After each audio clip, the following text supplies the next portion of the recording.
What you doing, you other zombie apocalypse nerds? I am the AC, and I'm going to talk about the newest episode of The Walking Dead, Season 10, Episode 14, Look at the Flowers. Spoiler alert, there was not much flower looking, unless I missed it, but plenty of other stuff does happen. So the episode opens up with Carol putting Alpha's decapitated, zombified head on a stake, and it reviews a little flashback of Carol's deal with Negan, which was Negan bringing Alpha's head to Carol quickly, which apparently wasn't quick enough for her, I guess understandably. And then Carol will, testify for Negan, so he'll be better accepted and remembered for killing Alpha more than killing all these people back in the war 7 years ago. But from here it branches off multiple lanes. We have how Beta reacts to this. We have Carol going off on her own little nature hallucination walk. We have where Negan goes, and then we have another separate thing with Eugene finally heading off to West Virginia. Let's start with Carol, because not much happens in hers, so I'm going to get through it quickly. Yeah, she just goes off on a little nature walk. She tells Negan she wants to be alone, and that takes time, pretty much requote something he said to her. And then she just goes walking in the woods. She has these hallucinations of Alpha, who's kind of just biting at Carol's conscience, and it's pretty much Carol reflecting this. But not much happens. It's more like, all the kids you care about get killed, and people leave you, and blah blah blah. And it's referencing more at Look at the Flowers, because she does bring up Lizzie and Mika. She brings up Sophie, which is kind of when Carol starts to unravel the most. And then Henry, she talks about Ezekiel and Daryl not coming to help her. And then she gets trapped under a bunch of rubble. Zombies coming. She kind of has to jerk her arm out. I don't think she either breaks it or dislocates it. I don't know. And, that was cool. That was pretty much it, though. And then she, I guess, wanders back to Alexandria. And that's it with Carol. Now, looking at Beta. So, we see Beta. He finds the head on the spike, and he has two Whisper followers with him. One of them mentions, I guess you're Alpha now. And he's like, what do you say? He turns to the guy. He's like, take off your mask and listen to it. And, a little zombified Alpha head is going, Beta pushes right up and he bites his cheek. And the guy is just like, well, what the fuck? Yeah, and then the other Whisperer, he just runs away. That guy was a smart one. And then it shows Beta and the cheek bite guy just walking through a town. So I don't know why the guy stuck around, but apparently he did. They walk into some kind of westerny town, which I don't know if it's supposed to be based on a real place. I'm from Virginia. I don't recognize a lot of these places. You see this old westerny town, maybe a Revolutionary War, Civil War type town. I don't know. There is a place called Virginia City. That's like a little touristy, old west kind of looking town. But it didn't look like that. This place is much bigger. I don't know. Anyways, you see Beta consulting the head. He's listening to what it has to say. Not much. Just a bunch of Anyway, they go in a building. And it seems like Beta's familiar with this building, I guess. He finds a little letter, 2 eyes, 1 truth, blah, blah, blah. And he's, I don't know, turns on some music, and after a while, all the zombies are coming. I guess he has a moment, some kind of thing.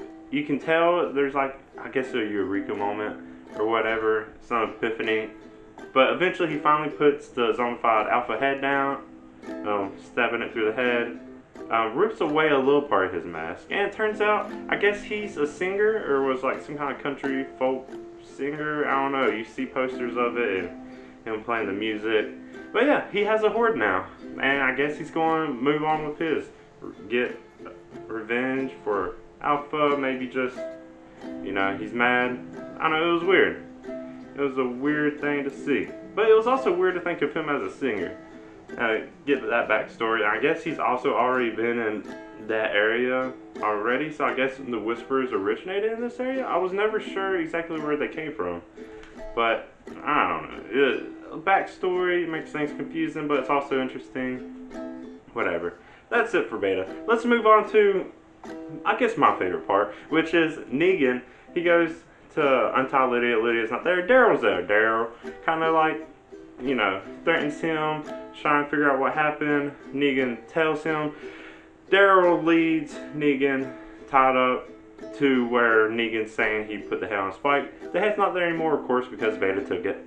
But Daryl's holding Negan at crossbow point, and then 3 Whisperers pop up and are like, you killed Alpha, or Alpha's dead because you used something like that. And then they say Negan's the new Alpha, so they think Daryl's the one who killed Alpha and then took Negan hostage, which is great. And the little chuckle Negan gives right afterwards is great.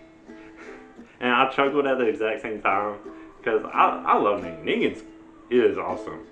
But yeah, it's just humanizing Negan even more is awesome. You see he still has his code. And he had his code when he was in the Saviors. He's like, you don't kill people who don't deserve it, and you don't ever kill kids. Like, he has a code. Alpha didn't have a code, and that's why he killed her. And that you saw that in the previous episode, when he kills Alpha. And him trying to make her feel something for her own daughter, and when he sees that she can't even do that, that's when he was completely on his side. Because he mentions how he liked being a Whisperers because it made him feel like he mattered again instead of just kind of rotting away in his cell. But yeah, Negan eventually gets Daryl out of a mess. He tricks a Whisperer into giving him a shotgun, shoots the Whisperers, stab a Whisperer, something else happens to the other Whisperer. And then, that's enough to prove to Daryl that Negan did do what he said he did.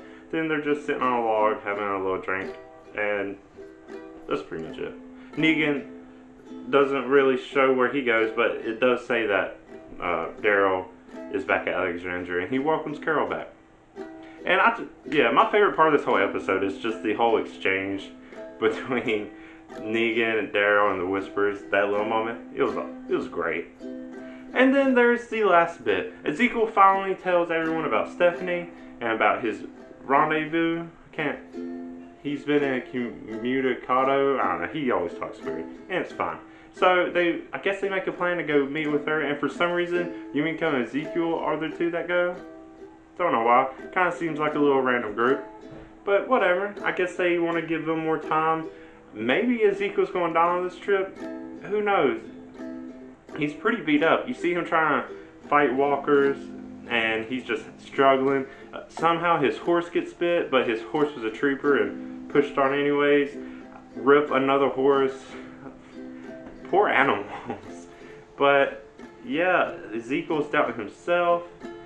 And man, I don't know. It seems like a time that Ezekiel might go. I think if I was writing something like this, I think they would make an episode where both Ezekiel and Carol go at the same time in different places. It'll be tragic, but sometimes tragic happens. Tragic in a unsatisfied way is the true tragedy, And eventually, Ezekiel does get a bit of a laugh. On their way, they see some walkers in cages. Okay, this is weird. Something might be up. Then they get to a city, which it's been a while since we've been in a big city in the show.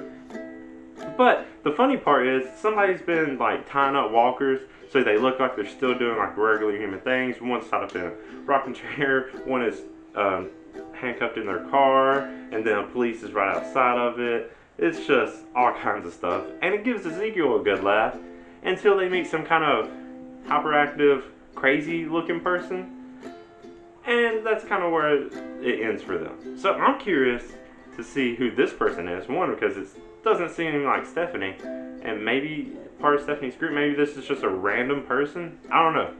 I don't know who it's supposed to be. But yeah, it was a decent episode. It was a little weird. I thought when Carol was trapped, it might be I wouldn't say a good way. It would be a weird way for her to die, but I don't know.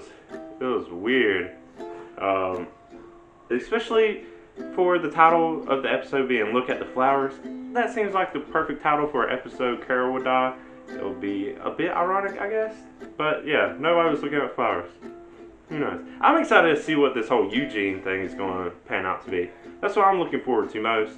Unfortunately, we won't get to see the season finale, so hopefully, not even hopefully, it's a weird thing if this is what they did. If they wrap up the Whisperer thing next episode and then the season finale is something different, that's what they did last season.